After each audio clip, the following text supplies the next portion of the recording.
Buen día a todas y todos. Antes de comenzar, quería recordarles si pueden poner en silencio todos sus dispositivos para que no haya ninguna interrupción. Bien, mi nombre es Magali Gil y tengo el agrado de darles la bienvenida hoy a esta actividad académica titulada Operaciones de Mantenimiento de la Paz, Situación en la República Democrática del Congo. El día de hoy, nuestro objetivo es entender el funcionamiento, los desafíos y el contexto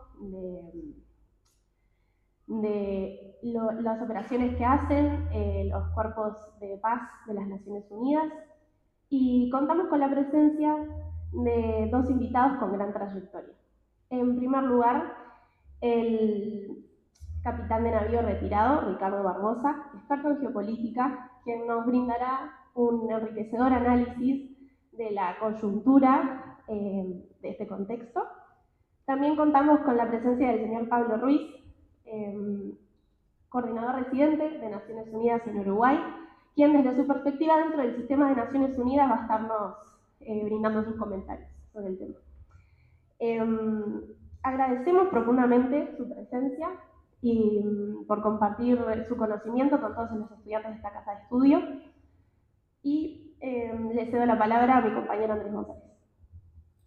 Bueno, muchas gracias Magalí. Antes de continuar, quiero remarcar el honor que es encontrarnos hoy aquí en el Paraninfo de la universidad, siendo un proyecto que nació en los pasillos de la facultad con un puñado de estudiantes. Estar hoy aquí, la verdad que es un verdadero honor y a veces uno no dimensiona. También nos llena de satisfacción la gran convocatoria que tuvimos, la gran cantidad de estudiantes que se han interesado todo el año pasado y en este evento en específico. Fue por eso que decidimos averiguar cómo es reservar el Paraninfo, hacer las gestiones y es por eso que nos encontramos aquí el día de hoy. Y también quisiera agradecer al profesor Daniel Omar Vignali, que nos acompaña a distancia, que es el director del Instituto de Derecho Internacional Público, por todo su respaldo y colaboración permanente en todas las actividades que hemos hecho y en esta actividad en particular también. Bien, de mi parte agradecerles también a todos ustedes porque sin el proyecto, sin la convocatoria de los estudiantes que se copen y vengan y si les interesan las temáticas, queda solo en una idea y tiene vida gracias a la convocatoria que tiene. Bien, para darle inicio formal a este evento le cedo la palabra al señor decano, Gonzalo Lorenzo, que gracias a él también por siempre darnos su apoyo, brindarnos el respaldo para poder llevar a cabo esto. Muy bien, muchas gracias, María, Andrés. Muy bienvenidos y bienvenidas. La verdad es que es un gusto poder recibirlos aquí en el Paraninfo, que es muy representativo de nuestra universidad y también de nuestra facultad. Quiero agradecer especialmente a quienes van a exponer en la jornada de hoy, al señor coordinador, a nuestro profesor Barbosa. La verdad es que es realmente gratificante que hayan aceptado estar aquí apoyando este grupo de estudiantes, de futuros licenciados y probablemente diplomáticos de nuestro país. Este grupo se ha caracterizado por plantear aspectos novedosos en los estudios de las relaciones internacionales, quizás más que novedosos, particulares, desde una perspectiva siempre práctica, siempre desde la experiencia. Aquí, por eso el agradecimiento especial a que hayan aceptado nuestros invitados a realizar una ponencia desde el ejercicio práctico. También quiero agradecer la participación o la concurrencia más bien de diplomáticos de otros países que con su presencia apoyan este tipo de actividades. La actividad que aquí se realiza es esencial y nosotros la apoyamos y la promovemos porque responde a verdaderas inquietudes de los estudiantes. Es inevitable tener diferencias generacionales y es inevitable además ser sesgos profesionales. Todos los que estamos aquí tenemos sesgos profesionales y muchas veces no nos damos cuenta de cuáles son las verdaderas inquietudes o necesidades de los estudiantes. Por eso estas organizaciones estudiantiles, no solo las gremiales, sino justamente las que no son gremiales, exclusivamente con fines académicos, nos proporcionan a nosotros una agenda que muchas veces omitimos no por mala voluntad, sino por desconocimiento o por diferencias generacionales. El tema de hoy, como es obvio, reviste la máxima importancia, no solo para el Uruguay, que ha sido un protagonista esencial en las misiones de paz de Naciones Unidas, reconocido además internacionalmente por esa actividad, sino por la situación que vive el mundo actualmente. Hace un par de días, si mal no recuerdo, la subsecretaría o el propio ministro manifestó la necesidad de renovar las misiones de paz de Uruguay. Es decir, son actividades donde los países realizan un esfuerzo muy importante. En el caso de Uruguay, un país pequeño, esfuerzos muy grandes, donde el sacrificio de las personas que forman parte de estas misiones es un sacrificio grande. Donde hay división de familias, donde nadie vuelve tal como se fue. Entonces justo coincide, leyendo la prensa hace un par de días, lamento no haber traído el recorte porque no tengo la persona exacta, seguramente ustedes sí lo tengan, manifestó. Pero no quiero darle largas al asunto, simplemente reiterar la necesidad de este tipo de instancias, felicitar a los organizadores y por supuesto nuevamente agradecer a los ponentes y reiterar nuestro más caluroso y firme apoyo a este tipo de actividades. Así que auguro una jornada muy provechosa y muy bienvenidos a todos.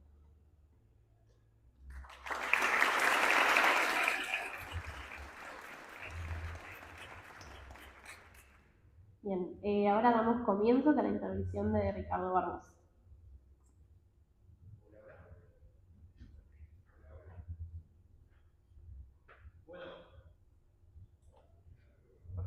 Hola, ahí va.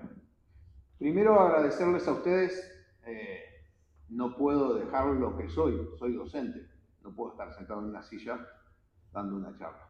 Muchos me conocen, entonces lo que voy a hacer es moverme, pero como siempre les digo, no importa lo que yo hago, es escuchar mi voz para tratar de entender y un poco de imagen. Lo primero que quiero hacer es agradecerles a todos por estar presentes acá, porque esta actividad la íbamos a realizar hace un par de meses atrás, pero tuvimos un amigo que nos quiso mandar un paquetito de regalo y no funcionó.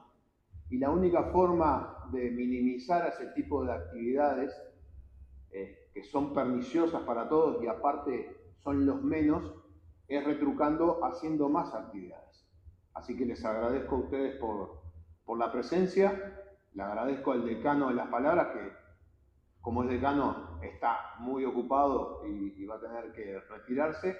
Y agradezco al señor Pablo Ruiz, representante de Naciones Unidas, que esté acá. Por supuesto, al personal diplomático que se encuentra, que eso llama y representa el interés que puede tener este tipo de charla que va hacia ustedes, pero la idea es transmitir algo de lo que está sucediendo, que aunque estemos en el sur, nos afecta. Voy a tratar de no sesgarme porque obviamente con 1 año y medio de haber pasado en el Congo con distintas actividades sesga, como se dice, el hombre y sus circunstancias. Entonces, para no diferenciar de las clases, tengo acá, me están ayudando a pasar la presentación porque no conseguimos lo que haga mover en automático. Así que pasamos a la primera, apretando más. Lo que vamos a hablar, primero vamos a ver unos conceptos básicos. ¿Por qué? Porque si bien sé que los dominan, es bueno aclarar de qué vamos a hablar, cómo vamos a hablar y qué pensamos cuando estamos hablando. Vamos a tener una introducción, vamos a ver antecedentes, vamos a ver la situación actual, que de 2 meses acá no ha cambiado, y lo que sería el futuro basado en lo que yo pienso. Pasamos a la otra. Toda interpretación de la realidad se basa en un marco teórico. ¿Qué quiere decir? Que se basa en autores, que se basa en conocimiento, que se basa en la interpretación de la realidad para tratar un tema basado en los antecedentes y contraponerlo con las teorías. Pasamos a la otra. Pasamos. El marco teórico de referencia que vamos a utilizar para este análisis. Como ustedes pueden ver allá, ese cilindro, según de donde dé la luz, puede ser un círculo, puede ser un rectángulo. O sea, el mismo problema lo podemos estar viendo desde distintos puntos de vista y teniendo distintas interpretaciones que son visiones de esa realidad desde ese punto de vista. El famoso, si es el 9 o el 6, pasamos a la otra, ¿son 4 o son 3? Son distintas interpretaciones y no quiere decir que ninguna anule a la otra. Pasamos a la otra. El conflicto es un fenómeno social y como tal las soluciones tendrían que venir por ese lado.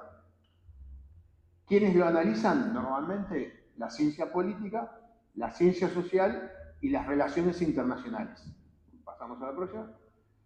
¿Qué es un conflicto social? ¿Cómo se puede solucionar? Y hay dos sistemas muy básicos. La díada, o sea, entre las dos partes, o una tríada, un tercero en el que yo confío para que ese medie entre los dos para buscar una solución. ¿Existe ese tercero? Hay que buscarlo. Pasamos a la otra. Dentro de la teoría de relaciones internacionales, lo que yo me dedico, y me gusta, porque entiendo que lo que viví me lo explica mejor esto, que es la escuela inglesa o escocesa, de 1918, en Glasgow, que habla del realismo y del idealismo, y después por la década del 70, el constructivismo. Son formas de ver las situaciones. ¿Qué es lo que busca? A través del Estado, la paz. ¿Cuáles son los elementos básicos? La política, porque es toma de decisión. La economía, porque es la distribución de los recursos escasos.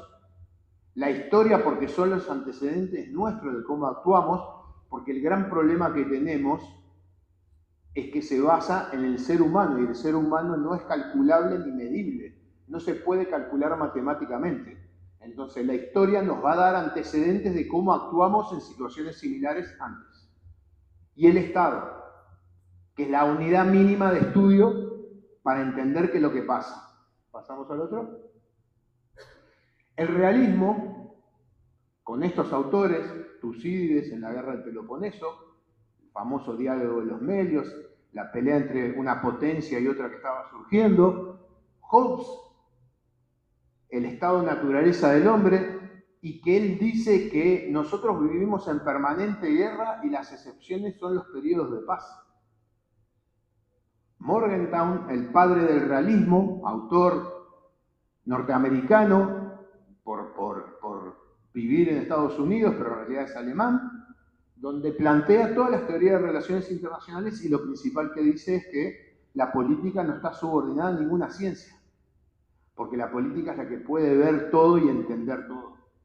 Raymond Aron, asesor de Gaulle, para tratar de que Francia en esa época se vuelva a establecer como potencia, y Huntington con Choque de Civilizaciones, que es lo que muchos criticaban y a partir de la guerra de Ucrania ha vuelto a estar otra vez en el tapete, entendiendo que hay 11 civilizaciones en el mundo que entre ellas tienen esos momentos de fricción. ¿Cuál es lo principal? La acumulación a través de la lucha, puede ser, para mantener el poder, para mantener ese equilibrio en esa balanza. Por eso se dice que el mejor sistema internacional es el bipolar. Cuando hay más de dos polos, se complica la cosa. Lo otro, la unidad de estudio, nosotros estudiamos el Estado, no nos interesa qué es lo que pasa adentro, porque la relación en el sistema internacional es entre Estados. Ahí lo que pueden ver, lo que se llama la alta y la baja política, con el presidente norteamericano hablando, la alta política, y el público abajo, Lincoln, el público abajo sería la baja política. ¿Cómo lo representan? Apretamos de vuelta, la mesa de bola de billar, donde cada estado es una de las bolas de billar que se mueve en un mundo anárquico sin autoridad, y la densidad de la bola de billar está determinado por el poder de cada estado. Entonces, si nosotros, bola de billar Uruguay, vamos a chucar la bola de billar Brasil, no la vamos a mover. Si nos pega Brasil, sí nos va a mover. Pasamos a la otra. ¿Cuál es el actor? Es racional. ¿Qué quiere decir? Que se mueve por interés. Y la palabra interés no es mala, porque todos los que están acá, todos tienen un interés diferente para estar acá. Pasamos a la otra. El sistema, como les decía, es anárquico, no hay ninguna autoridad superior. El derecho internacional es de cooperación. Últimamente lo hemos visto bastante afectado. ¿Por qué? Porque se basa en la cooperación. Pasamos al otro. El objetivo busca la paz a través de la distribución de poder. El problema es cómo se distribuye ese poder. Pasamos a la otra. La política no está subordinada a ninguna ciencia. La solución siempre es política. Pasamos a la otra. Y para muchos dicen que la política es hija de la fuerza. O sea, cuanto más fuerza tengo, más decisiones políticas puedo tomar que se efectivicen. Y tenemos varios ejemplos que se han dado en la prensa internacional, en el sistema internacional. Pasamos a la otra.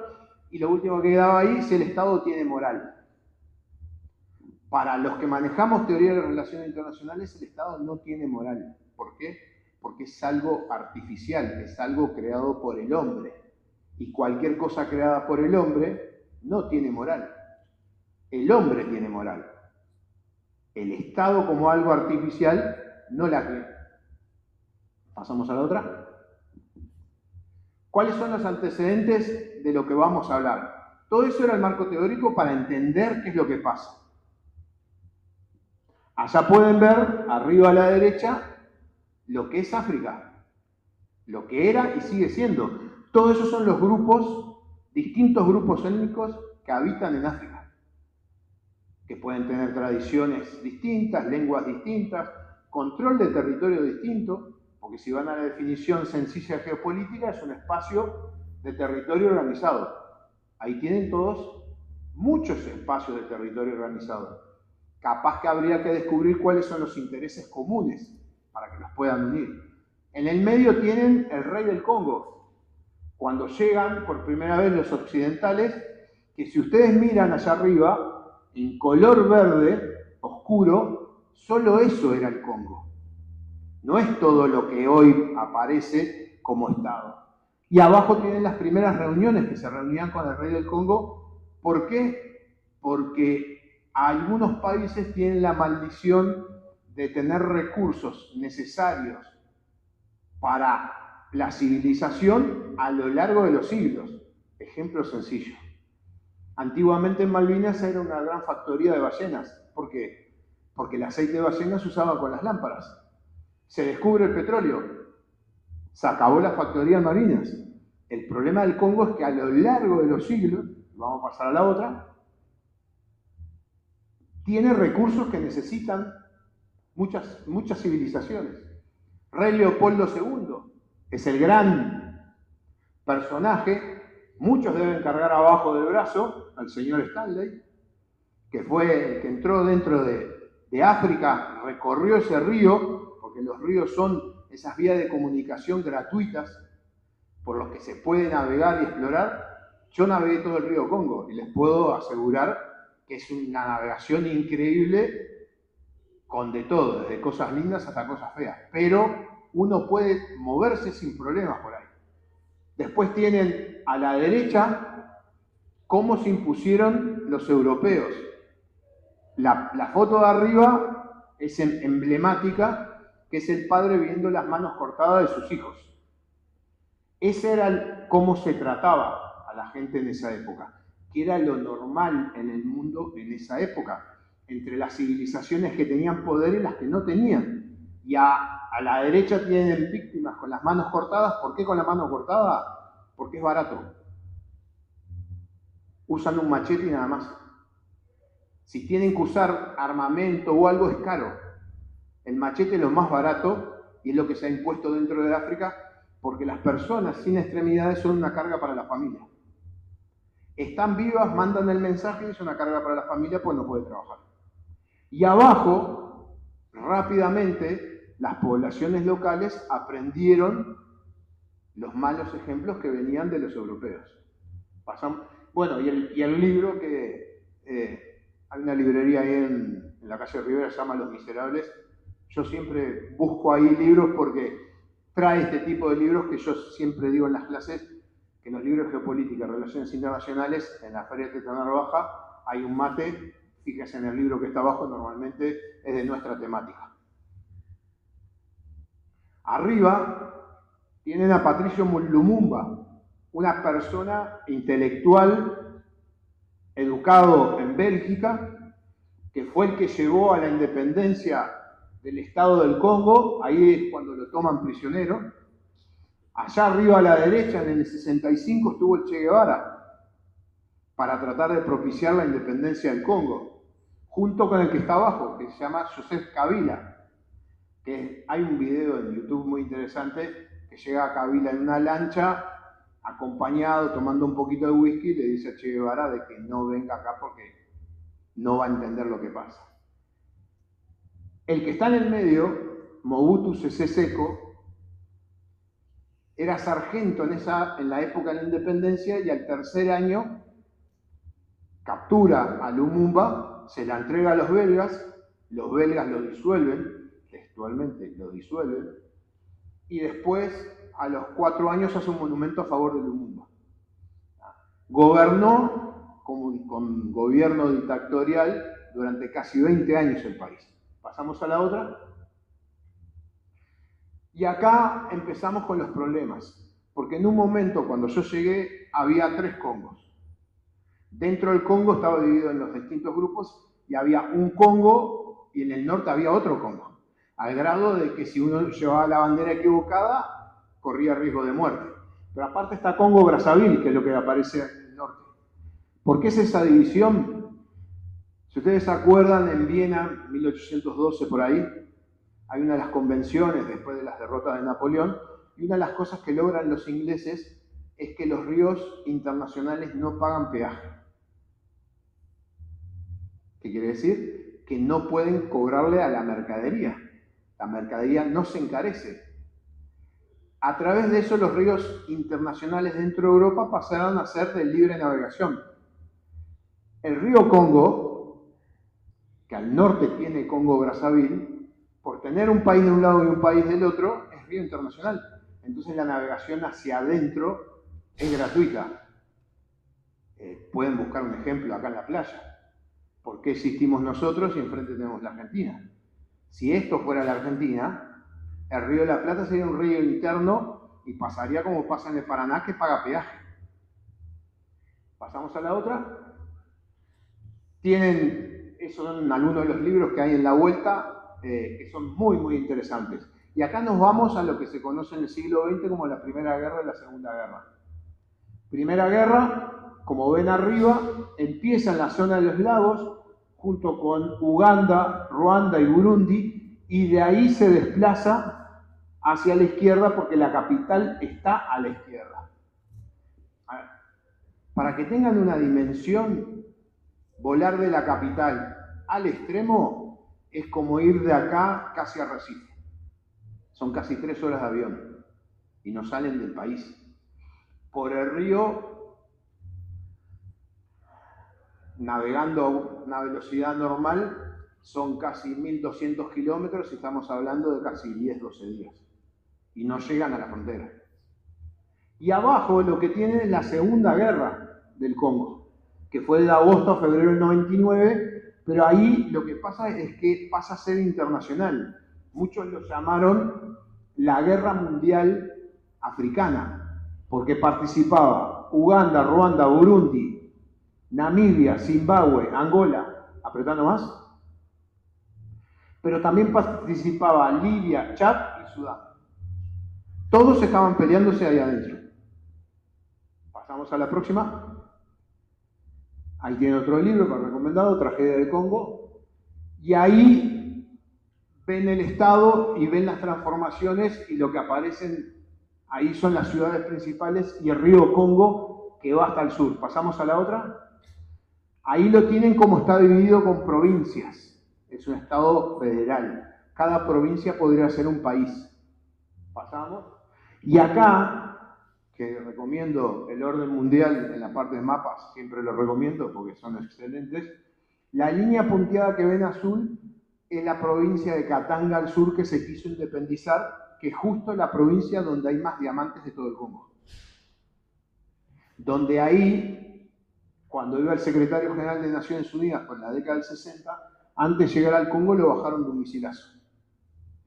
Donde ahí, a 60 integrantes del ejército de Ghana terminan de combatir, se entregan y los ejércitos locales le cortan los tendones de los tobillos y de las rodillas y los dejan morir. Esa es la perspectiva para los que íbamos en misiones de paz, que se repitiera eso.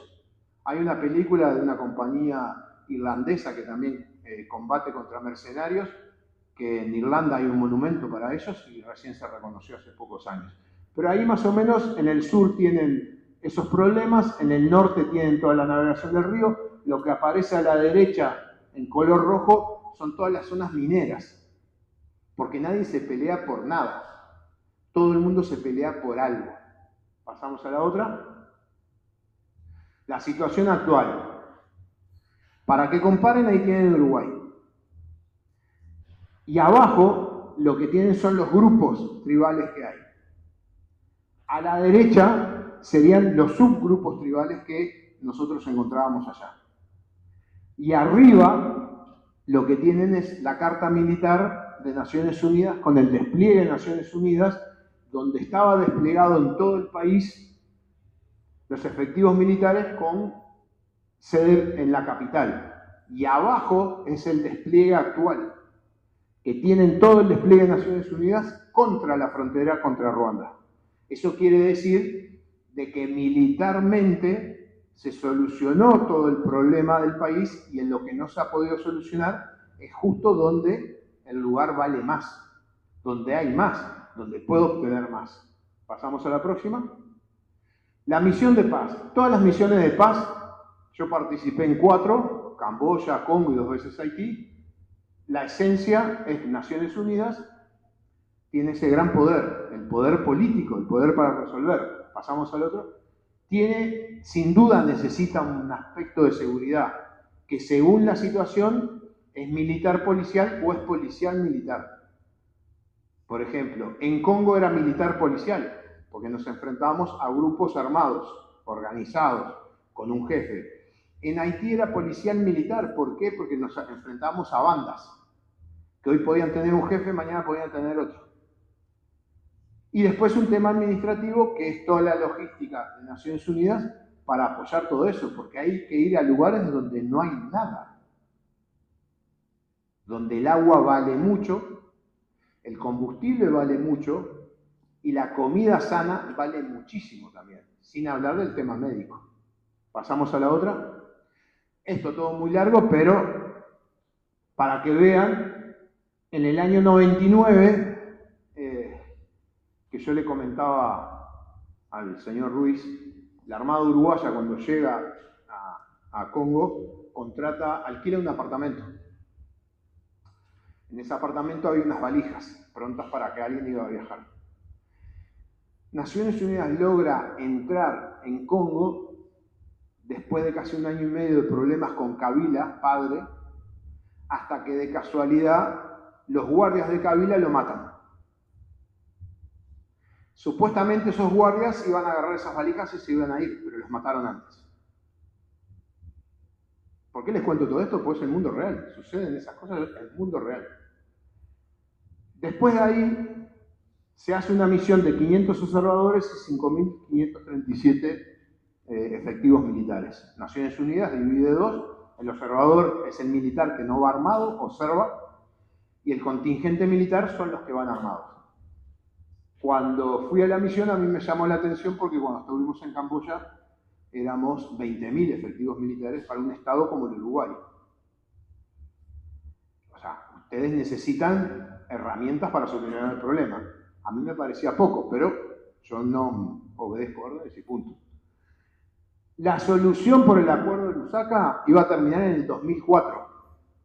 Estamos en el 2025. Y ahí empieza una serie de problemas y empieza a trabajar la organización por la unidad africana junto con Naciones Unidas.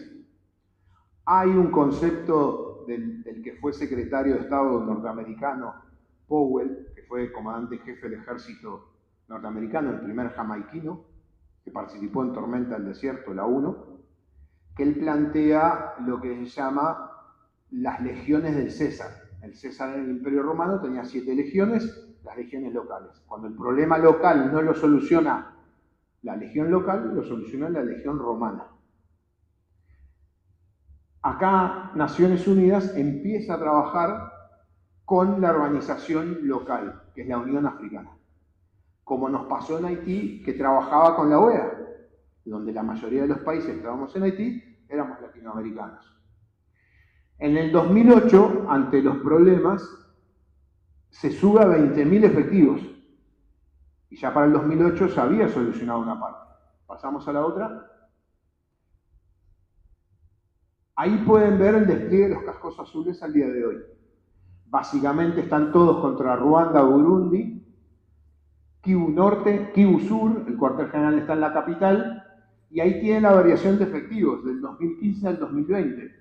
18.316 andaban por ese número, pero lo que me llamó la atención es la asignación presupuestal. Hay más efectivos y baja la asignación presupuestal. Porque las misiones, cuando se decide la misión, se decide quiénes van a ser los países contribuyentes. Y normalmente los países que contribuyen, obviamente tienen sus intereses. China aportó mucho para Haití. ¿Por qué? Porque China quería convencer a muchos países en el Caribe que dejaran de apoyar a Taiwán y apoyaran a China. El poder da posibilidad de hacer determinadas cosas. Pasamos a la otra. Y ahí tienen, al día de hoy, hay gente de Bangladesh, Sudáfrica, India, Indonesia, Nepal, Marruecos, Tanzania, Malawi, Kenia, y los únicos fuera de ese aspecto, o africano o asiático, somos Uruguay. No hay países occidentales. Y según Huntington, nosotros somos latinoamericanos. El único por fuera es Uruguay. Y abajo lo que tienen es policial, que son, ahí aparece, Senegal, Egipto, Bangladesh, India, Túnez, Djibouti, Malí, Chad, Costa de Oro y Tanzania. Es una misión bien africana. Pasamos a la otra. El tema que pasó ya en diciembre del año pasado no era nuevo, no fue una sorpresa. Había indicios, había señales, y ahí viene toda la discusión de si los contingentes de Naciones Unidas, ¿para qué están? ¿Están para proteger la población civil o están para anular los grupos rebeldes? En 2008, lo que está en color salmón es lo que ocupaba el M23. En 2012, como ven, se desplaza y toma la ciudad de Goma, y el ejército uruguayo recupera la ciudad a sangre y fuego. Fue así.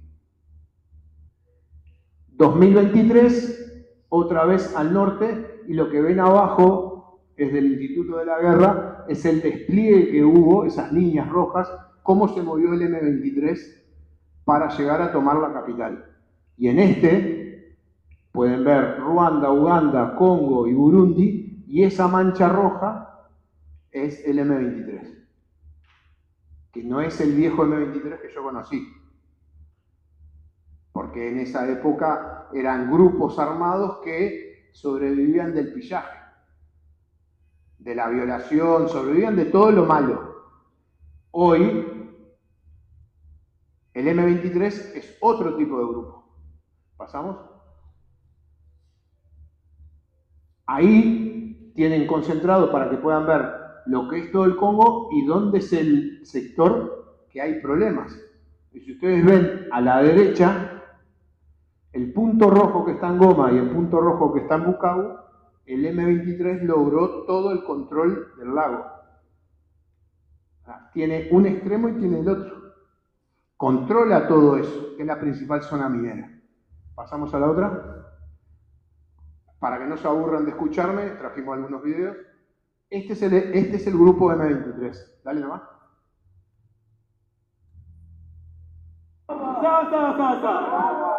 These are now their streets, a city broken by 3 days of battle, fully under M23 control. The tarmac is covered in excess, surrendered fatigues and ammunition, discards of the Congolese army. But the rebels are keeping their cars. Residents watch on after days of taking cover. Is this good or bad? It's bad. But there are no water, there are no electricity, there are no food, there is no network, but the life is very important. All of this in the area of the UN's biggest peacekeeping mission, a catchment site for those who chose to surrender. Mercenaries who surrendered their arms fled into the UN peacekeeping camp, and now they're being removed by M23 to take across the border to Rwanda. Uruguayan peacekeepers are providing cover, along with the deputy head of mission. But it's M23 that's controlling this convoy. The mercenaries are Romanian, told to walk in single file, as they're chastised for their choices by M23. Chercher l'argent. They're fighting for the money. They're fighting for our life. They were fighting with Congolese forces against them to keep this regional capital, and now they're at their mercy as they try to go home through Rwanda. Don't joke, M23, my bro. Don't joke. That is how for the people. Don't joke. Don't joke. Move, quickly. Jump, quickly. Quickly.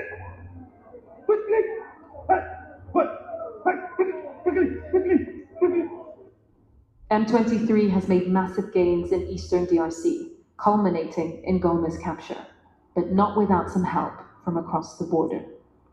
If Rwanda wasn't supporting you, No. you have taken Goma without That is not true to my sister. So Rwanda Nous has sommes been... une armée du Congolais. We are a Congolese army. We are Congolese. We fight for a fair and noble cause. We are Congolese. We are not helped by Rwanda. No, let's stop that. The last of over 200 mercenaries walking into Rwanda, wounded in a fight far from home, with millions of Congolese left behind, wondering what happens next. Yusra David, Sky News, Goma. Bueno, cada uno, ustedes son observadores calificados porque están estudiando acá, tienen un montón de insumos. Esto es una imagen, podrían estar presentes. ¿Y qué vi yo? Vi lo que siempre vi, el ejército local cuando pierde, abandona todo, deja todo tirado. El grupo M23 con un equipamiento de última tecnología, cascos, equipos, fusiles, botas. El caos imperante, porque ahí cuando estaban entrevistando subí un ómnibus blanco, ese de Naciones Unidas. Naciones Unidas con el batallón de Uruguay tenía que seguir haciendo presencia para tratar de proteger a la población. Entonces, esto es nuevo, es totalmente nuevo. Pasamos a la otra.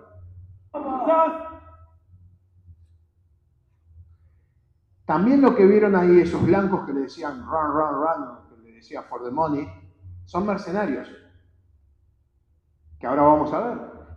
África siempre tuvo mercenarios, eso en la década del 60. África tuvo el problema de que se llegaron a organizar grupos de 100 mercenarios y con 300 más tomar un país, que fue un gran problema para Naciones Unidas y para el sistema internacional. Abajo lo que tienen es el señor Oratria Potrias, alias el teniente Henry, líder de mercenarios rumanos. ¿Qué hacían los mercenarios rumanos? Custodiaban las minas.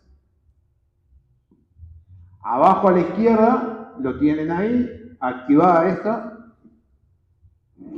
Eso es cuando se están entregando, que decía el cartel a 200 metros Ruanda, los llevaron caminando hasta ahí, los revisaron, en Ruanda los subieron a un avión, de un avión se fueron a Rumania. Dale otro enter. Naciones Unidas con los uruguayos en la situación de caos, haciendo lo que se llama el show de flag, mostrando la bandera para darle un poco de esperanza a la gente. Pasamos de vuelta. Ahí tienen lo que fue la orden de Fort Commander, o sea, el comandante jefe del momento, de tratar de cortar el avance del M23, que le da la orden al batallón de Uruguay, que era de la reserva, y pasa lo siguiente. ¿Pasamos a la otra? ¿Pasamos? ¿Activa? Esto es de un celular de un congolés.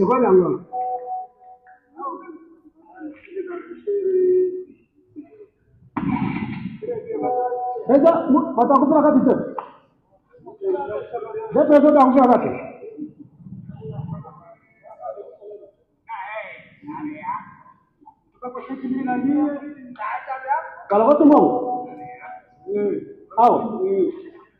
come.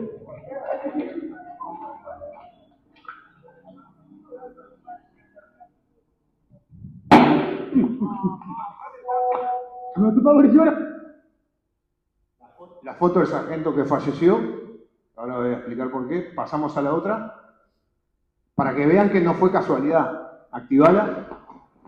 Eso es un mortero que le cae en el dormitorio del jefe del batallón. Sí, y el cargador del celular. Esa madre. ¿Qué onda cayó la munición mortero? Se salvó el baño también. Bueno, sí, volvió a estar. Vamos a dormir como el aire acondicionado marchó. La ladera, no, queremos que siga funcionando. Bueno. Imagínense que no es fácil embocarle al dormitorio de una persona en un predio que son 200 metros por 400 metros. Cuando impacta en el blindado, le tiraron una munición que no explotó, porque si hubiera explotado no quedaba nada. Estaban todos muertos. Les tiraron casi de 10 kilómetros de distancia. La munición va guiada por GPS en el aire. Ese equipamiento, hablen de 10, 15 millones de dólares para arriba. O sea, no es lo que estábamos acostumbrados a que tiraban unos tiros. Fue un tiro de precisión, un aviso. La mala suerte que tuvo el sargento fue que el tiro le cayó en la cabeza.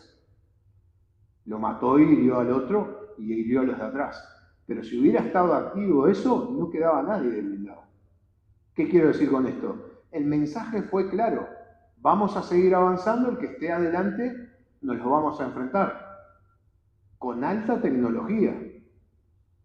Porque estamos hablando de tirar de la Plaza Libertad, y si ustedes quieren, la Plaza de la Armada, allá en Punta Gorda, y errarle por 20 centímetros.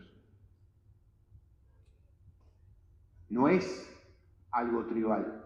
Pasamos a la otra. Eso motivó el relevo que Brasil, en su política exterior, ha preparado muchos oficiales para hacerse cargo de las misiones. Es la segunda vez que se hace cargo. Y ahí tienen de vuelta, en la franja azul, el principal problema, los recursos. Los que tenemos todos, los celulares, las computadoras y un montón de cosas, salen de ahí. Pasamos a la otra. Pero también el mundo árabe ha tratado de mediar como nuevo actor internacional en el mundo diplomático, ha tratado de mediar, y ahí tienen la reunión entre el presidente del Congo y el presidente de Ruanda, a través del emir Tamir bin Hamad Al Thani. El mundo árabe está haciendo presencia para tratar de lograr pacificar lo que tienen al lado, que es África. Pasamos a la otra. El presidente de Congo recibe a un delegado de Donald Trump. Pasamos a la otra. Pero también hay esas cosas raras. La foto de ese señor, Eric Prince, fundador de Blackwater, que es, antes le decían empresas de mercenarios, hoy son empresas de agentes. Le cambió el nombre, pero estuvo en Congo. Pasamos a la otra. Hay una pelea por el tema de tierras raras, y pasamos a la otra. Y este señor fue, Massad Boulos, fue en representación del gobierno norteamericano y es el suegro de una de las hijas de Trump. La experiencia diplomática, cero, pero es el vocero de Estados Unidos en este lugar. Pasamos a la otra. Las reservas de tierras raras, como ven, en la zona de Tanzania del norte es una de las principales reservas. Pasamos a la otra. Los principales minerales, tantalio, wolframio, estaño y oro. Pasamos a la otra. No sé si Natalia Correa está. ¿Está? No. Iba a ir la anterior. Me había mandado esto, que acá tienen una buena relación entre el pedido de ayuda y quienes apoyan. El M23 está apoyado por Ruanda, por las empresas tecnológicas. Congo a su vez le pide a Naciones Unidas, le pide a Sudáfrica apoyo y ahí se va tratando de mediar. Pasamos a la otra. Pueden encontrar en la Deutsche Welle buenos documentales sobre esta información. Pasamos a la otra. Y las negociaciones con Eric Prince, Trump, Wild Blackwater, supuestamente ayudaría al gobierno congolés a solucionar el problema. Supuestamente. Pasamos a la otra. Pero el problema con la República Democrática del Congo es la influencia de Rusia. Solicita apoyo a Rusia, reunión con Rusia. Pasamos a la otra. Activalo. ikibuga mpuzamahanga cy'indege Este es el aeropuerto de Goma. ikibuga kinyuraho indege nyinshi kikaba ari ahantu h'ingenzi kuri Kivu ya ruguru. Aha niho ubutegetsi bwa Kinshasa bwarundaga obviamente que no entienden congolés, pero lo que va a mostrar es el equipamiento que tenía el ejército del Congo, todo material ruso de última generación. Aviones, bombas, cañones, camionetas, miles de millones de dólares. za Kinshasa cyangwa za Repubulika Demokarasi ya Kongo bitale. Todo esto lo dejó abandonado el ejército congolés. Akaba kandi hari n'ingabo z'umutwe urinda umukuru w'igihugu GE. Ku rundi ruhande hari FDL wa mutwe w'iterabwoba wagizwe n'abasize bahekuye u Rwanda, abo bose barafite ibikoresho. Ku rundi ruhande hari ingabo z'umuryango w'abibumbye MONUSCO, naho ku rundi ruhande hakaba ingabo z'umuryango w'ubukungu wa Afurika y'Amajyepfo SADC. Abo bose rero bagize uruhare mu kurinda iki kibuga, ariko by'umwihariko ubwo 23 yinjiraga kuri ikibuga cy'indege cya Goma, abo ba Kibu ndetse na GE bararwanye cyane, urugamba rurakomera bimara iminsi ibiri. Ariko icyo mwakitondera cyane, aha niho hari hashinze imbunda ziremereye, izo bita BM za Katyusha n'izindi mbunda z'imisada. Izo mbunda rero nizo ingabo za Kongo ndetse na FDL zakoresheje mu kurasa ku Rwanda. Za BM zishinze hariya zarashe ku Rwanda, zica bamwe mu baturage, abandi zirabakomeretsa. Ariko intare za Sarambwe cyangwa se abasore ba 23 bayoboye urugamba kugeza ubwo bafashe iki kibuga, ariko ntibanagifata gusa, ahubwo bafata icyo bita amateka cyangwa bafata mbiri bamwe mu baharwaniraga. Ku buryo amakuru dufite, ingabo za Kongo zigera kuri 480, uwo mutwe w'ingabo zidasanzwe REHIB ndetse n'abarinda umukuru w'igihugu cya Kongo, bose bakaba barafatiwe ahangaha ko barenga 480, akaba bategerejwe ikizakurikiraho. Uyu munsi rero ikibuga mpuzamahanga cy'indege cya Goma kirimo ibikoresho byinshi cyane, harimo imodoka zaba intwaro z'amoko atandukanye zafatiwe ahangaha. Iki ni ikintu gikomeye cyane kizakomeza no gufasha ayo 23 mu rugamba rwayo irwanamo n'ingabo za leta. Aha ni naho abasenguzi bahera bavuga yuko ingabo za leta ya Kongo ariwe muterabunga wa mbere w'ayo 23, kuko ibikoresho nk'ibi ngibi iyo babifashe birabafasha mu rugamba rwabo. Uyu munsi rero tuvugana Goma, uyu maboko ya M23, ikibuga mpuzamahanga cy'indege cya Goma, nta muntu n'umwe urwaye 23 ushobora kugikoresha kuko nibo bakigenzuye. Mu gihe bakigenzuye rero bivuze yuko ari imbaraga kuri bo, kubera yuko iki kibuga kirabafasha mu bintu byinshi cyane, kuko hari n'indege twagiye tuhabona, n'undi wese washaka gukoresha ikibuga cy'indege yabanza kubasaba uburenganzira. Ibi rero birashimangira gutsindwa gukomeye kwa leta ya Kinshasa, gutsindwa gukomeye kwa Tshisekedi, ari nabyo wagiye ubona bigarukaho mu bitangazamakuru bitandukanye bishimangira intsinzi ya M23. Ubu rero tuvugana ikibuga mpuzamahanga cy'indege cya Goma kiragenzurwa n'intare za Sarambwe, abagize umutwe wa 23 bafite ikibuga cy'indege mu mpande zose, nibo bakigenzura, bakaba bagifite mu biganza byabo. Ibi rero bikaba binajyanye n'ibindi bikorwa bakorera muri uyu umujyi wa Goma, bafashe icyicaro gikuru cya Kivu y'Amajyaruguru. Jean Pierre Kagabo, Televiziyo Rwanda, ku kibuga mpuzamahanga cy'indege cya Goma. Siempre que vean pintado de color azul es de Naciones Unidas. O sea, que antes lo controlaba Naciones Unidas y perdió el control. Pasamos a la otra. Bueno, ahí vieron el despliegue de equipamiento. por falta de equipamiento no había. A Ruanda, ¿quiénes se están apoyando? Reino Unido, Francia, Alemania y Bélgica, de distintas formas. Pasamos a la otra. Comercialmente, Emiratos Árabes, China, Rusia, Turquía e India. Pasamos a la otra. Europa, este último año, aportó $1.000 millones a Ruanda. Entre el 2012 y 2027, 260 millones. Francia, 500 millones. Reino Unido abrió la principal filial de Biotech en África, en Ruanda. Alemania, entre el 22 y el 24, 93 millones, y contratan al ejército ruandés para dar protección a la empresa Total y distintas empresas en Mozambique. Pasamos a la otra. ¿El armamento de dónde viene? Para el M23, supuestamente que viene de Ruanda, de China, Polonia, Turquía e Israel. Como ven, siempre digo, la plata no tiene color ni partido político. La plata es plata. Pasamos a la otra.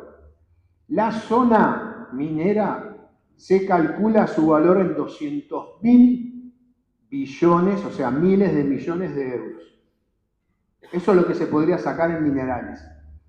Y acá tienen un pequeño diagrama de las conexiones actuales del conflicto entre la población, Fuerzas Armadas, grupos rebeldes, el gobierno, las empresas, los cascos azules. Pasamos a la otra. Yo le digo el Ruanda 2.0, porque tiene un nuevo ejército, el M23 es un ejército nuevo, no cometen masacres. En Goma, por lo que sea, abrieron una fosa común y metieron como 3.000 muertos. 3.000 muertos en África no es una masacre. Son muertos en distintos combates. Masacres eran eliminaciones de pueblos enteros. ¿Por qué no hacen masacres? Para mi punto de vista, para no activar el principal problema que tendrían, que es la opinión pública internacional y el sistema internacional que los presione. ¿Cuál es la estrategia? Y podemos ver, capaz que la misma estrategia que ocurrió con Crimea. Se ocupa el lugar, se quedan ahí, y si nadie hace nada, queda ahí.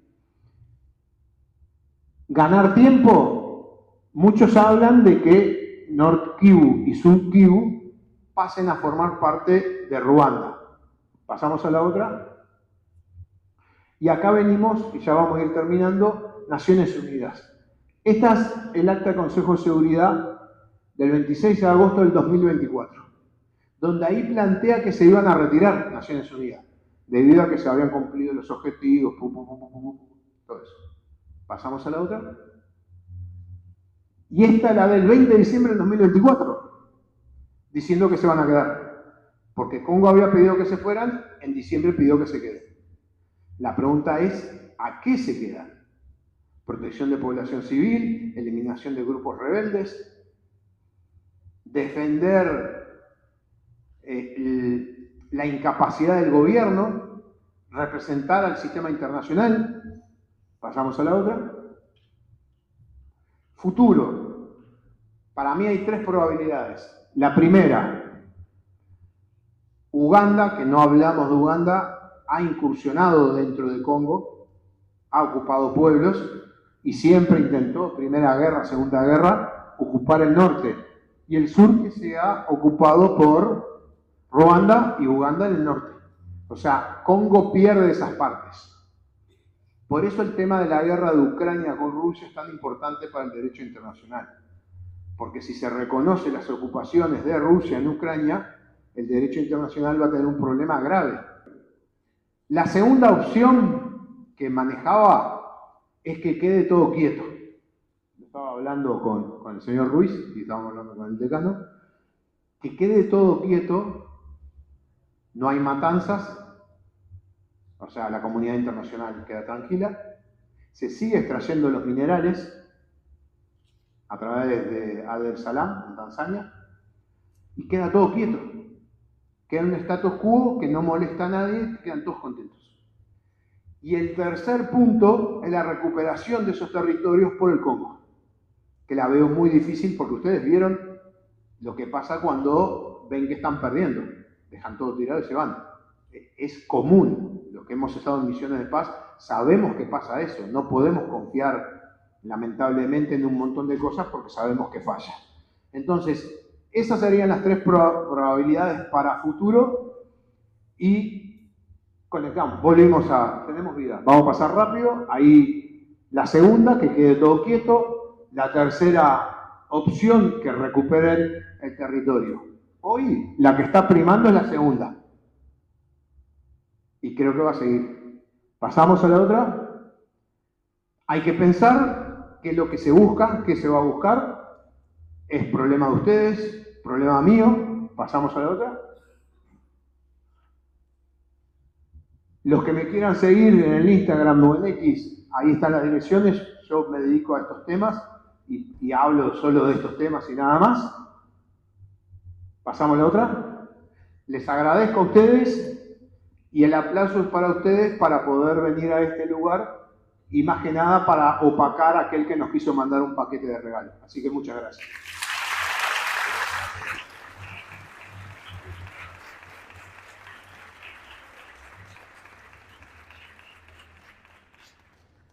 Bueno, muchas gracias. Ahora vamos a proseguir con la intervención del señor Pablo Ruiz, a quien agradecemos. Tuvimos que estar coordinar y recoordinar por el tema que hubo que reprogramar. Agradecemos mucho y le escuchamos. Bueno, solo en cuestión de orden, tenemos como unos 15-20 minutos más o menos, ¿no? Si entiendo bien sí. A mí me gustaría, después de reflexionar lo que conversamos, que tengamos un pequeño espacio también, aunque sean 3 o 4 preguntas, pero para poder tener algo del público después, me parece que es parte del propósito. Bueno, en primer lugar, agradecer, por supuesto, al decano, al profesor Barbosa y a la asociación por invitarnos. Es un detalle y nos gusta mucho siempre poder estar con los jóvenes y con los que no son tan jóvenes también, porque no todos los que están aquí son jóvenes, por lo menos no físicamente, quizás sí de espíritu. Y la verdad que es una oportunidad para conversar. Siempre estamos contentos y muy abiertos de tener conversaciones de esta naturaleza. La segunda, más un anecdótico, la última vez que estuve en esta sala fue cuando le hicimos el homenaje al expresidente Mujica, que como saben falleció recientemente, cuando le hicimos un reconocimiento por su contribución a la paz en Colombia. Él allá fue uno de los notables, si no recuerdo mal, que se llamaban en el marco del acuerdo de paz en Colombia, junto con Felipe González, y eran 2 personas que ayudaban a manejar la sensibilidad de las partes en el marco de la implementación del proceso de paz, cosa que hizo con mucho compromiso, reconocido por el propio presidente Santos en su día y después de su fallecimiento también. Y no solo del presidente Santos, sino también del presidente Duque, que fue el presidente que asumió, digamos, la presidencia después de que Santos, digamos, acabase su periodo y hasta el día de hoy. Entonces, bueno, curioso también que estemos hablando de paz en este foro, justo después de haber hablado de paz también en un país tan diferente. Y como le comentaba a Andrés y a los colegas, mi intervención no va a ser sobre el Congo por 2 motivos. El primero es que nunca he estado en el Congo, que me parece motivo suficiente para no hablar mucho al respecto. Y el segundo, porque es un tema complejísimo, muy difícil, muy sensible, sobre el cual la verdad no me siento suficientemente capacitado para hablar con la actualidad y la profundidad que el tema merece, más allá de que obviamente tengamos conversaciones con nuestros colegas allá y en Nueva York sobre esta temática. Entonces, más bien lo que yo quería comentar era sobre la temática de tropas de paz, digamos, teniendo como telón de fondo exactamente el caso del Congo y la complejidad que tiene el contexto uruguayo hoy, ¿no? Y lo digo porque muchos de los temas que se han hablado en la última hora o algunos de ellos tienen que ver con esa complejidad. Entonces me parece que también ayuda un poco a la reflexión desde los jóvenes y el mundo que van a vivir, tener esas perspectivas. La primera es el mundo que vivimos hoy. Creo que las misiones de paz son parte, no son la única parte, obviamente, como se mencionó, de los esfuerzos de paz que se hacen a nivel internacional.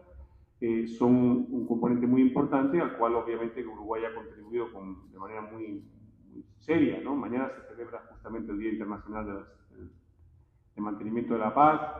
Ha habido más de 2 millones de personas en el curso del siglo pasado y este siglo que han sido desplazadas como parte de misiones de paz. Uruguay ya ha contribuido más de unos 50.000, creo, históricamente, o sea, es una contribución muy importante para lo que es el tamaño de la población del país, o sea, es un compromiso histórico y es considerado sin duda por Naciones Unidas como un muy buen ejemplo de país contribuyente. Hay más de 100 países, digamos, que están implicados en eso, pero Uruguay es uno de los países que realmente que miramos con muy buenos ojos, digamos, en ese compromiso.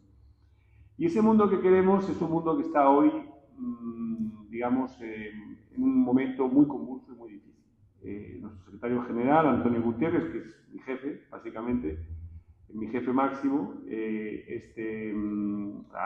ha dicho por activa y por pasiva en los últimos 3 años, y antes también, pero particularmente desde que se inició la guerra en Ucrania y después también con todo lo que ha pasado en Medio Oriente, que bueno, una realidad que estamos viendo todos, ¿no? Y es que es el marco de paz y seguridad que se creó después de la Segunda Guerra Mundial, con el primer objetivo de evitar una tercera guerra mundial, y creo que ese objetivo globalmente hasta ahora por lo menos se ha logrado, no con el objetivo de que todo iba a funcionar perfectamente en el plano político, económico y social, sino con el objetivo de evitar que hubiese una tercera guerra mundial.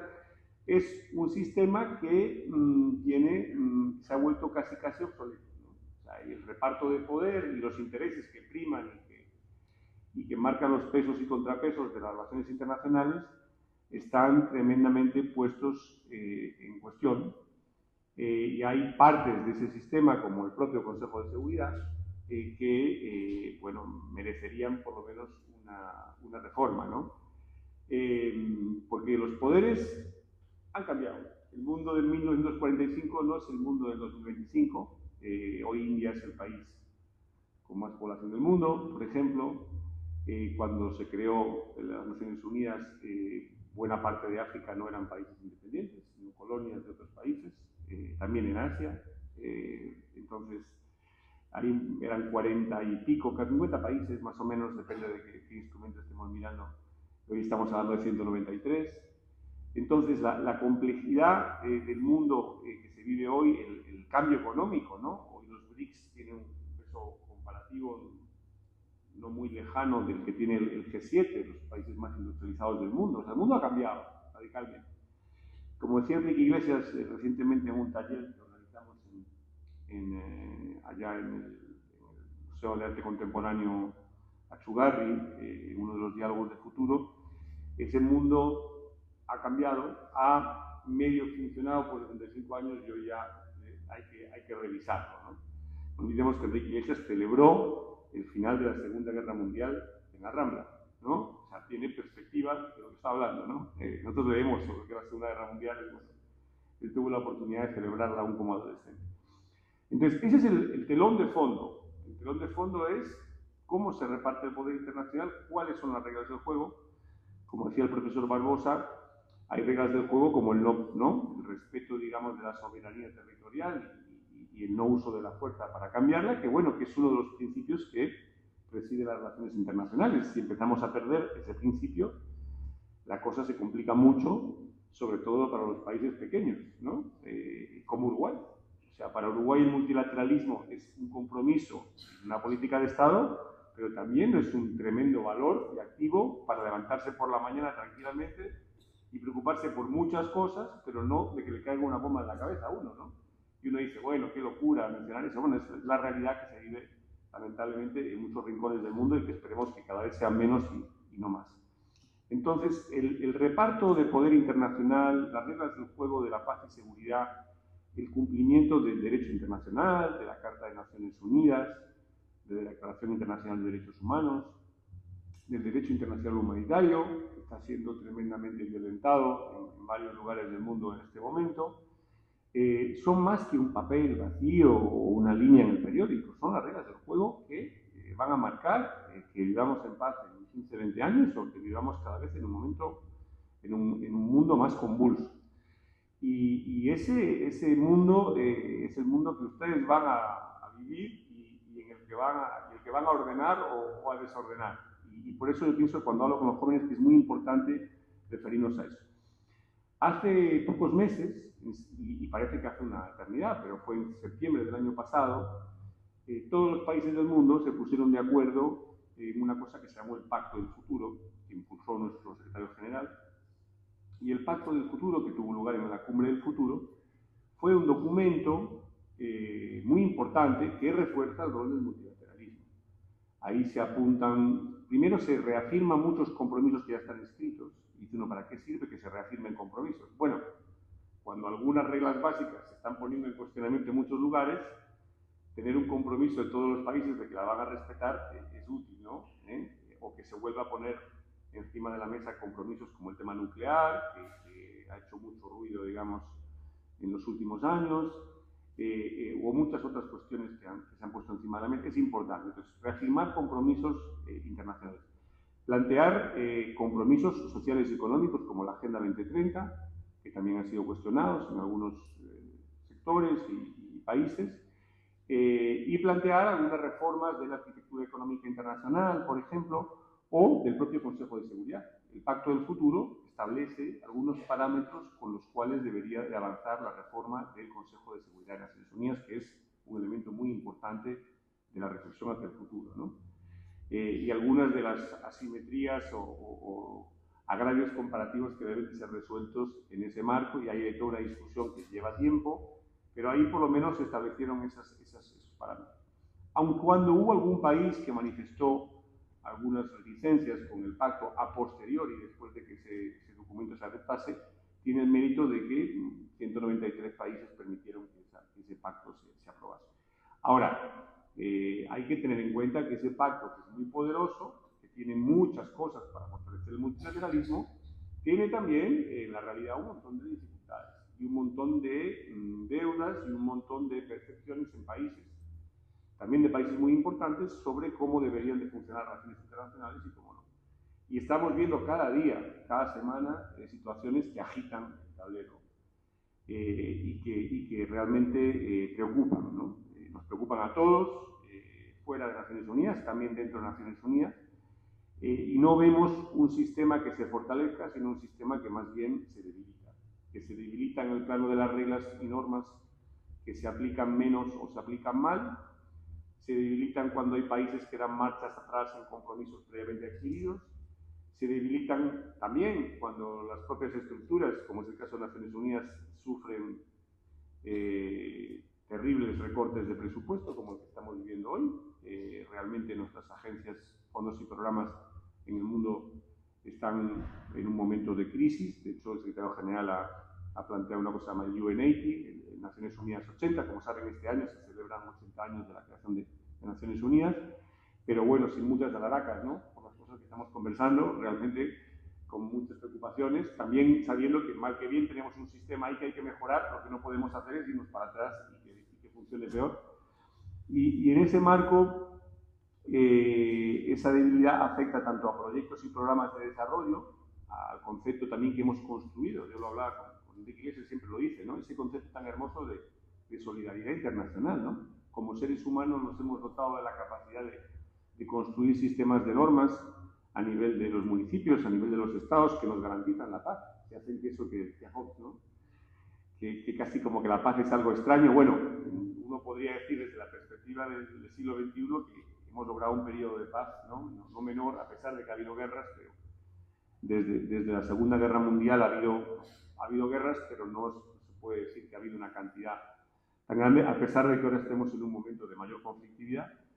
Y se construyen también reglas internacionales que permiten que en lugar de resolver los problemas con bombas nucleares, pues los estemos resolviendo a través del diálogo, la cooperación y la sofisticación de ese sistema, ¿no? No olvidemos que detrás, por ejemplo, de la Declaración Universal de Derechos Humanos hay todo un tejido hoy de tratados internacionales y de compromisos que ha ido, ¿no?, creciendo y que ha ido aumentando, ¿no? Y a los que los países se comprometen y trabajan. ¿Es imperfecto? Sí, claro, pero se ha ido sofisticando.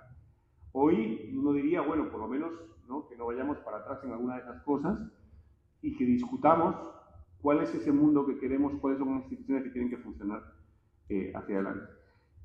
No hay una respuesta única. A mí me parece que, en todo caso, por muy imperfecto que sea el sistema actual, siempre es mejor que la ley de la selva, de manera que hagamos lo que podamos para mejorarlo, pero no para irnos para atrás. Me he traído conmigo dos colegas de Naciones Unidas, que una estuvo en una misión de paz también, es una de las mujeres que ha estado en una misión fuera de... Acá es un tema que estamos promoviendo también, queremos misiones de paz nuevas, parte del pacto y parte de la discusión hoy en Berlín hace unos días, donde estuvieron las autoridades uruguayas, es para dónde van las misiones de paz, para qué son las misiones de paz. Las misiones son de mantenimiento de la paz, no son necesariamente misiones que vayan allí a abrir guerras, ¿no? Pero la complejidad de los conflictos también es enorme, por temas de recursos, por otros motivos. Estamos viendo también ahora por temas tecnológicos, ¿no? Cómo está evolucionando la guerra, el uso de la inteligencia artificial para decidir incluso a quién se mata y a quién se no. Estamos en un cambio tan grande que también las misiones de paz tienen que adaptarse a estos nuevos desafíos, tienen que feminizarse también, porque parte de los errores que hemos cometido en el pasado también es por falta de esa diversidad a veces en las misiones. Hay contingentes como el uruguayo que creo que en muchos lugares han sabido entender el contexto, el caso de Haití. No todas las misiones son así, entonces también hay que saber dónde uno se establece, entender el contexto, no solo el contexto político, sino el contexto cultural también para poder construir esas redes. Entonces, también algunos temas, digamos, que hay que resolver y que quedaron pendientes en alguna de las misiones y que bueno, ahí estamos trabajando para resolverlos. Las misiones de paz van a seguir siendo un activo muy importante de construcción de la paz, porque lamentablemente, cuando hay armas de por medio, los que estamos, por ejemplo, trabajando desde una perspectiva civil, tenemos unos límites. Obviamente, ¿no? Por más que uno quiera, uno no va armado y cuando hay ciertas situaciones, a veces el concurso de tropas o de efectivos policiales es muy importante. Depende del país, ¿no? Congo, Haití obviamente es una misión diferente, pero bueno, Haití es otro ejemplo, yo diría triste, en el cual no hemos conseguido hoy resolver un problema que, mal que bien, en 2004, cuando se desplegó una misión de paz, tuvo un impacto muy positivo en el país. Yo pude verlo, porque he estado muchas veces en Haití, a diferencia del Congo, y recuerdo muy bien una misión en noviembre de 2009, junto a varios colegas, incluido el que hoy es coordinador residente en el Congo, en la que vimos un país que crecía, un país que mejoraba, un país donde había esperanza, que lamentablemente fue cercenada por el terremoto, pero donde el efecto de la misión de paz en 2004 había generado un montón de oportunidades de estabilidad y conjuntamente con un trabajo civil sectorial en la educación, en la salud, en la infraestructura, en la construcción del Estado, etcétera, había generado una dinámica positiva. Y es bueno recordarlo porque a veces miramos la misión de Haití y decimos todo salió mal. Y no es así. No todo salió mal en la misión de Haití, hubo muchas cosas que salieron bien ahí. Luego pasaron otras cosas que dejan, la verdad, al final un sabor agridulce de una misión que no necesariamente hay que juzgar siempre con la perspectiva de todo el tiempo que se pasó allí, sino también con algunos momentos en los cuales, hay que decir, había una anarquía total y absoluta como la que había en el 2004, cuando llegó la misión, ¿no? A su vez, sucediendo una fuerza multinacional que llegó después de ese momento de anarquía. También estuve yo allí y pude ver lo que era anarquía en ese momento y lo que pasó después. Y también es importante recordar esa labor que se hace cotidiana tan importante. Lamentablemente, las misiones de paz también tienen situaciones como la que está viviendo la misión de paz en el Congo, las tropas uruguayas y tropas también de otros países que han causado la muerte de efectivos en combate y algunos por fuera de los combates también. Es realmente lamentable, no debería ocurrir, pero ocurre. Y tanto para la población, particularmente para digamos, los contingentes militares, pero también para los civiles, también perdemos, ¿no?, personas que están trabajando bajo la bandera de Naciones Unidas. Y también hay que decirlo, trabajadores humanitarios que no trabajan a veces bajo la bandera de Naciones Unidas, pero bajo los principios humanitarios, y es muy triste. Es una cosa realmente espantosa, y bueno, hay que celebrar que hay gente dispuesta a dar su vida por construir un mundo mejor, como ha sido el caso en el Congo y está siendo, en un contexto muy difícil muy complejo, donde todavía no se ha podido producir el relevo de las tropas, que todos queremos que ocurra lo antes posible, no solo de las tropas uruguayas, sino del conjunto de tropas que hay ahí, y que esperamos que en las próximas semanas se pueda dar. Pero también en lugares como Gaza, ¿no? Yo ayer leía que llevamos por 300 personas, digamos, que trabajaban para Naciones Unidas que han fallecido, digamos, víctimas de lo que se ha visto allí. O sea, estamos viendo situaciones en las cuales aquellos que defienden los valores conjuntos que estamos viendo cuestionados también empiezan a ser amenazados y atacados por eso, ¿no? Y eso es también muy preocupante, porque va a ser mucho más difícil lograr esos compromisos hacia adelante, tanto en el ámbito militar como en el ámbito civil. Afortunadamente también hay países que están trabajando en soluciones políticas. El profesor mencionó varios de ellos en África. Mi colega de la Embajada de Qatar, me recordaba también el trabajo que está haciendo desde allí. Yo no quiero entrar en ninguna incidencia, entonces simplemente recordar que todos los esfuerzos de los países genuinamente por construir puentes, por construir diálogo y por construir soluciones a este tipo de problemas de construcción del Estado, de construcción de la paz en los territorios, de satisfacción de los derechos de la gente, son muy importantes. Y no olvidemos que en la zona que estábamos conversando hubo un genocidio en los años 90, ¿no? No muy lejos de ahí, ¿no? ¿A cuántos kilómetros? 15.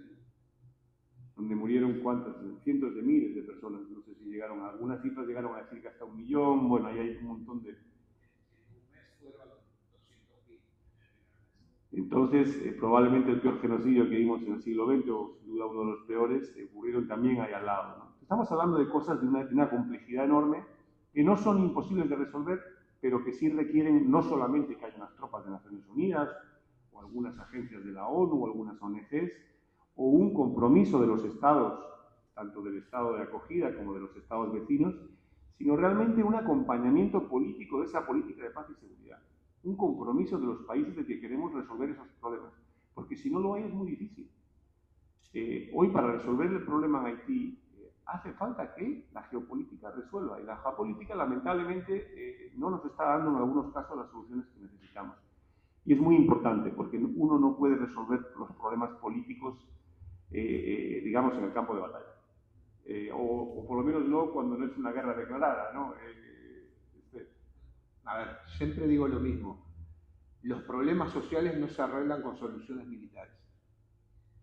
El problema social hay que atenderlo socialmente, políticamente, económicamente, pero no con la solución militar. La solución militar no arregla el problema social. Exactamente. Entonces, bueno, luego hay muchas lecturas. Yo no me he metido a analizar ninguna de las lecturas de Congo, son las lecturas que hace el profesor por su conocimiento del territorio, de lo que pasó y todo eso. Yo no he tenido, obviamente, oportunidad ni pretendería hacerlo de dar una opinión informada de Naciones Unidas sobre todo eso, porque requeriría entrar en un montón de detalles que no tengo hoy. Pero me parece que más importante, desde mi contribución, eso es justamente plantearles en qué contexto ocurren este tipo de cosas y qué mundo queremos. Necesitamos que los jóvenes se comprometan, los jóvenes uruguayos, los jóvenes haitianos, los jóvenes congoleses, los jóvenes norteamericanos, los jóvenes españoles, los jóvenes chinos, los jóvenes vietnamitas, en construir un mundo mejor, un mundo en paz, y exigir a sus gobernantes que contribuyan a ese esfuerzo. Naciones Unidas, donde yo trabajo con mucho orgullo desde hace 27 años, ya me dieron una placa de 25 años que me sentí viejísimo, por supuesto, es algo que ayuda a que esas reglas y normas funcionen, pero es fundamental ese entente cordial, esos acuerdos en los países que cimentan y sustentan ese tipo de intervenciones tan complejas.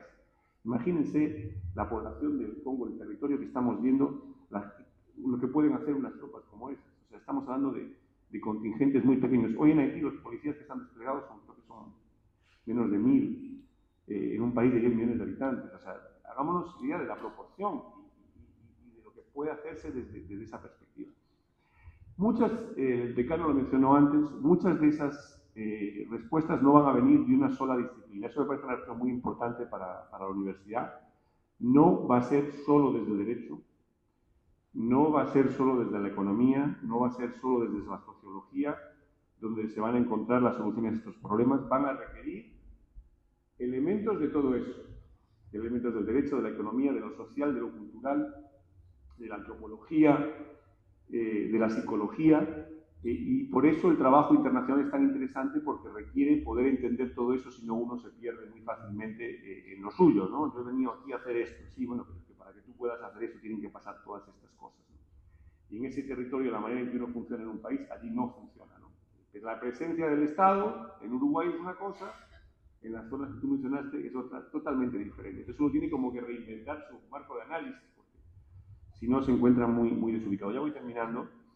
Yo quisiera, de nuevo, y esto es más también desde mi posición, pero también desde mi condición de ser humano, brindar un homenaje sincero a las tropas uruguayas que han estado en el Congo, las que están en el Congo ahora todavía, en otros países también, a todos los uruguayos que contribuyen civilmente en organizaciones de Naciones Unidas, en ONGs o en procesos de sur-sur, compartiendo su experiencia, su conocimiento o de manera pro bono, y a todos los que no son uruguayos también, por supuesto.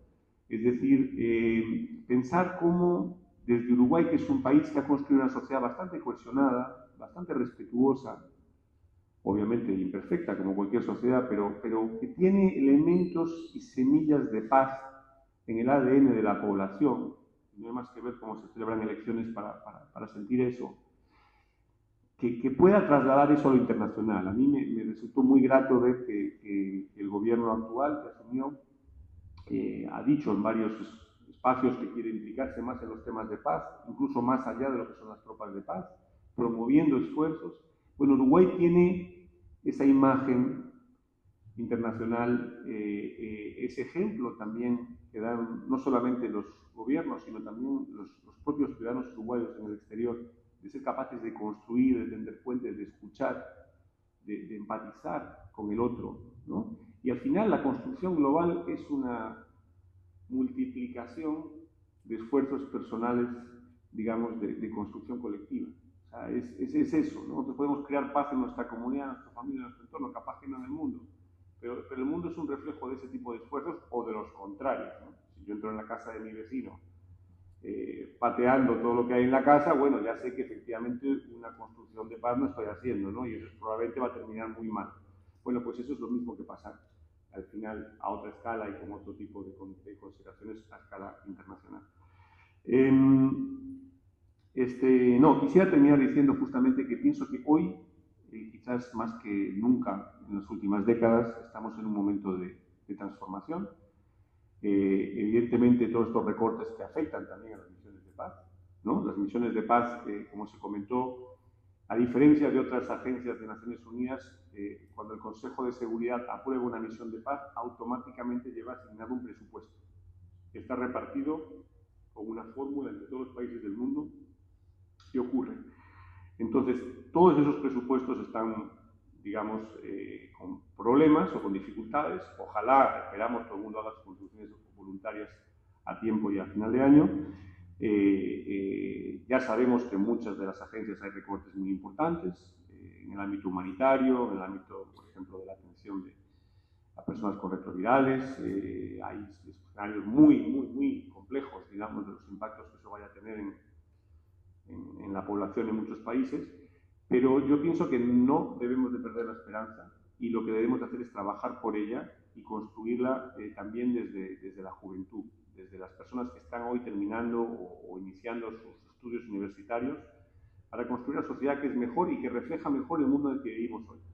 Todo lo demás, lo que yo les pueda contar, o el profesor, o todo eso, es fruto de la experiencia personal en un momento dado, en unos países, que es sumamente valiosa, pero que en el fondo son pedacitos de contribuciones, ¿no?, a un esfuerzo más grande, y que es un esfuerzo que yo creo que tenemos que preservar, que tenemos que expandir, que tenemos que profundizar y que nos interpela como seres humanos. Yo creo que con esto termino. Abriendo el televisor todos los días, no debemos de sentir mucho orgullo, sino más bien vergüenza como seres humanos de lo que estamos viendo. Y lo que tenemos que hacer es aprovechar todo lo bueno que hemos construido en las últimas décadas para mejorarlo y construir algo mejor. Bueno, muchas gracias y seguimos conversando.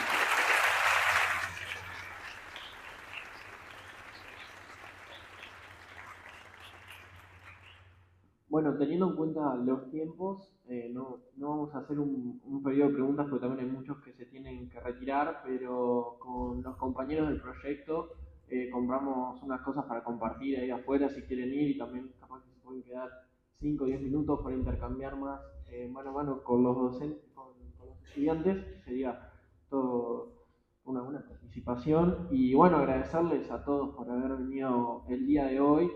Les contamos que nos pueden seguir también por nuestro Instagram. Lo pusimos como Barbosa ahí. ¿Dos preguntas? Bueno, aquellos que quieran hacer dos preguntas, háganla bien de... Sí. Enzo. Bueno, primero que nada, muchas gracias a los expositores y a los organizadores por la invitación al evento.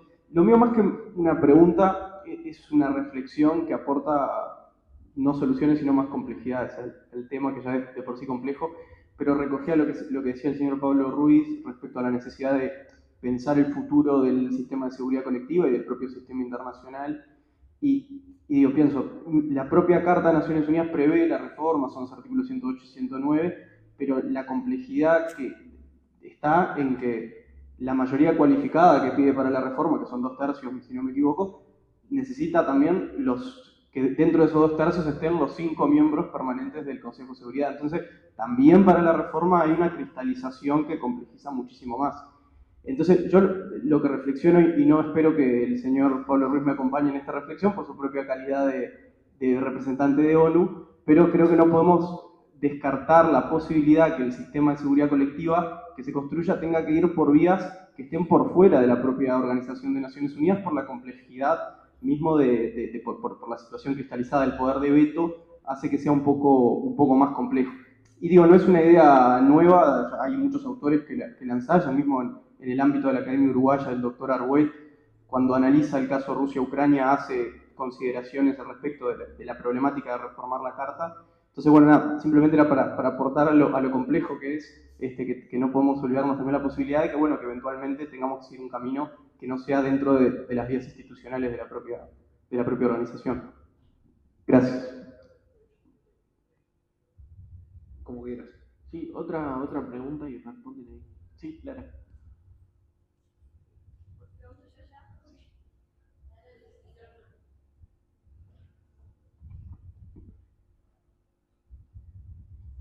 Bueno, ¿qué tal? Primero, buenas tardes a todos y a todas.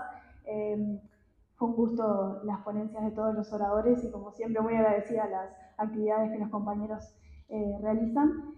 Mi pregunta viene muy de la mano con lo que estaba diciendo Enzo recién en su comentario acerca de la reforma de las Naciones Unidas. Tomé nota sobre algunos aspectos que estuvo comentando de la organización el señor Pablo Ruiz, donde hablaba de que estamos en un mundo convulso y que el sistema de las Naciones Unidas resulta obsoleto, parafraseándolo con mucho respeto, y allí me parece la imperante necesidad de cambio del sistema de Naciones Unidas. Entonces mi pregunta era concretamente si ese cambio se va a trasladar, con las complejidades que ya comentó Enzo, en una reforma necesariamente, o si existe la posibilidad de que se adopten cambios paulatinos y quizás desde fuera de las Naciones Unidas, y cuál es la perspectiva que se tiene dentro del foro multilateral más importante del mundo al respecto de esto.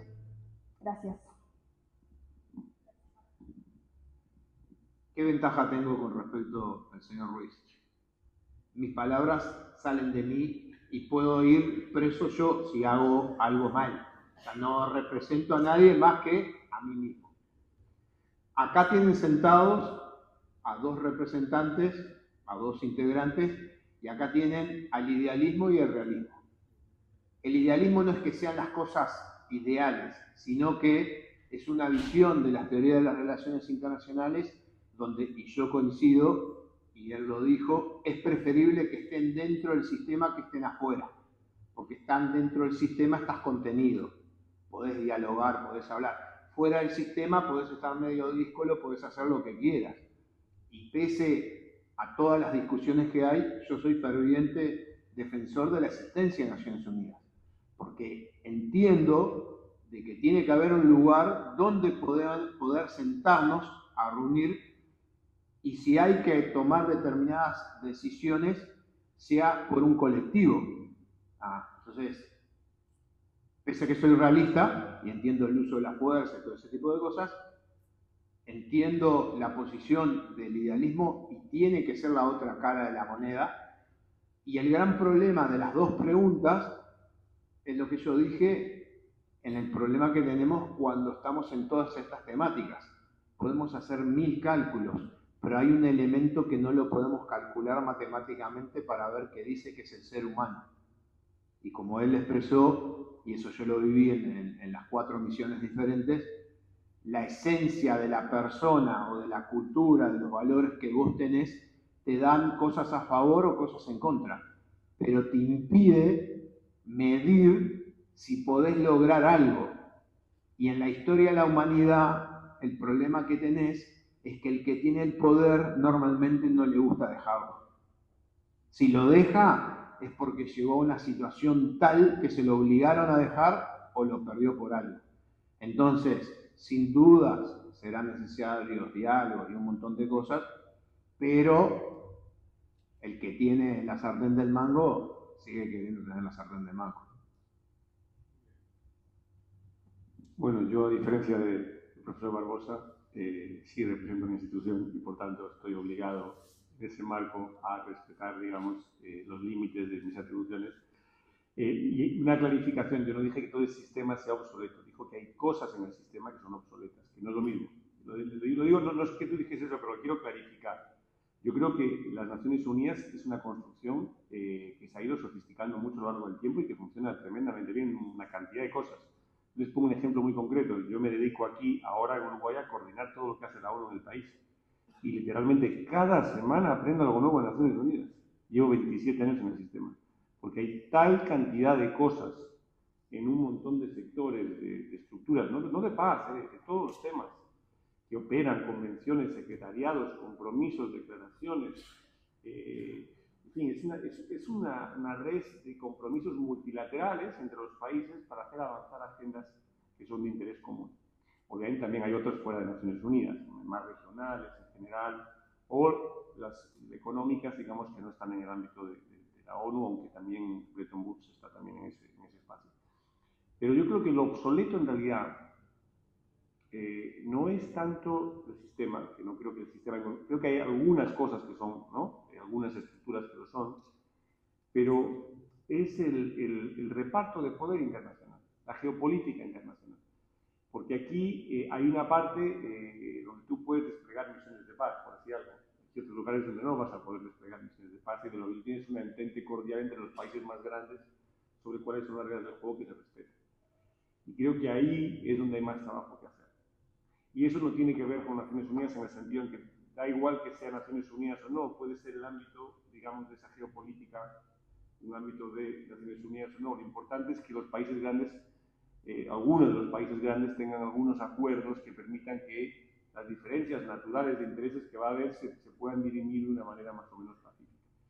Y para eso sirven Naciones Unidas, para muchas de esas cosas, ¿no? Y para otras no tanto. Algunas estructuras están más o menos obsoletas. Pero, por ejemplo, si el Consejo de Seguridad llega a un momento en el que no puede resolver ningún problema de seguridad en el mundo, bueno, ¿dónde se va a resolver ese problema? Y si la raíz del problema no es la estructura, sino esa falta, digamos, de entendimiento, se va a reproducir en cualquier espacio que tú generes.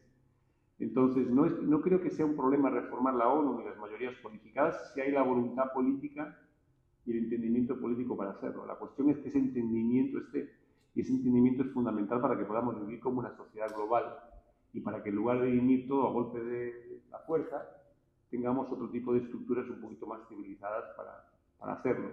Y ahí creo que el sistema ha logrado muchísimo, a pesar de que somos conscientes de muchos, también hemos visto muchos éxitos, afortunadamente, cada uno en sus trabajos. Yo he tenido la suerte de trabajar en regiones muy diferentes del mundo y estoy convencido del impacto del sistema, ¿no? El sistema de Naciones Unidas, del sistema de relaciones multilaterales, pero estamos en un momento en el que algunas tensiones geopolíticas tienen un impacto muy negativo en la estabilidad mundial, que también luego se traduce obviamente en lo económico y en otros aspectos, en lo comercial o financiero, por supuesto, ¿cómo no? Si lo más importante en eso también es tener una estabilidad que permita pensar en el medio y largo plazo. Si no, uno tiene que pensar, ¿no? Como países en crisis, el empresario piensa a 2 años, no 20, o a 1, que no sabe qué va a pasar después. Entonces, ¿no? Como hablábamos, es qué beneficio puedo sacar los próximos 6 meses, porque no sé el año que viene qué es lo que pueda ocurrir. Entonces, es otra manera diferente de pensar. Entonces, vuelvo al punto en, para mí, yo sigo convencido que el Sistema de Naciones Unidas es el foro, hoy, mientras no se invente algo mejor, para dirimir esas diferencias. Muchas partes del sistema funcionan muy bien. Si uno analiza los votos en la Asamblea General en los últimos 3-4 años, eso lo dejo a ustedes, no voy a poner ningún ejemplo, va a haber una cantidad de dinámicas novedosas y sorprendentes que ocurren, ¿no? Nuevas alianzas, reequilibrios, en fin, una cantidad de cosas muy interesantes. Y bueno, lo que hay que ver es cómo esas partes que no están terminando de funcionar, funcionan.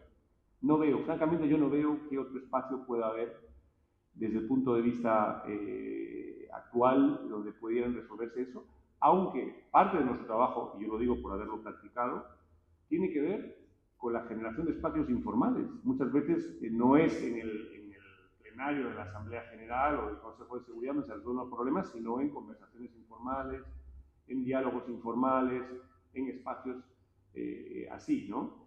Pero también les digo, por haber personalmente podido estar en varios procesos de mediación y de diálogo, que la única herramienta que tiene un facilitador en ese espacio son las reglas del juego acordadas por las partes. Si tú no tienes unas reglas del juego de la gente que está encima de la mesa, es imposible llevar adelante una negociación, o sea, un diálogo, una mediación. Unos mínimos, aunque sean 4 cosas, es con lo que tú operas. Y en el mundo pasa lo mismo. Entonces, cuidemos bien esas normas, mejoremos la aplicación de las mismas, pero yo sí sería muy cauteloso de no dejar caer ninguna de las que no están funcionando bien sin tener un recambio, porque ahí sí que entramos en áreas, digamos, pantanosas. Una cosita más y pasamos a los sólidos. Fíjate que hubo 1945 años de la era cristiana para lograr una organización internacional que en la época se funda con 50 países de casi 80 que había. Se habrá pasado tiempo y se habrá habido problemas.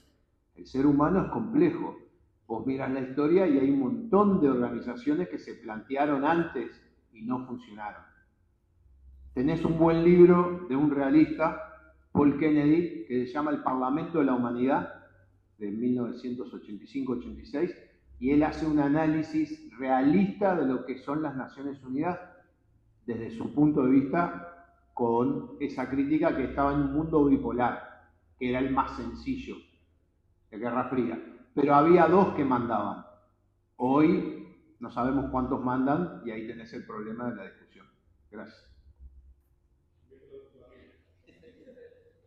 Gutiérrez, le preguntaban al secretario general Antonio Guterres en televisión americana, creo que fue en septiembre, octubre del año pasado, ¿qué poder tiene Naciones Unidas?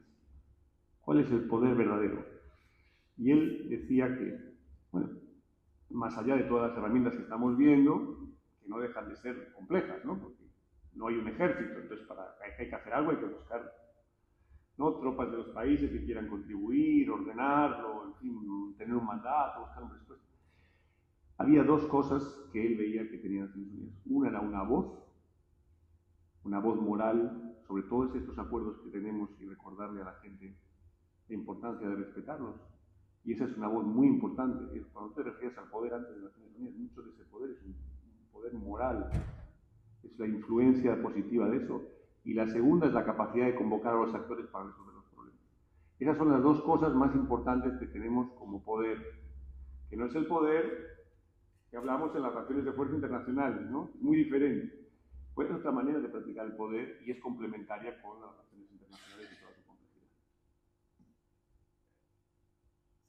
Bueno, para dar cierre, queríamos agradecerles a los 2, no solo por tomarse el tiempo y preparar sus exposiciones, sino también por poner como foco a los jóvenes y priorizar el intercambio con los estudiantes, muy agradecidos.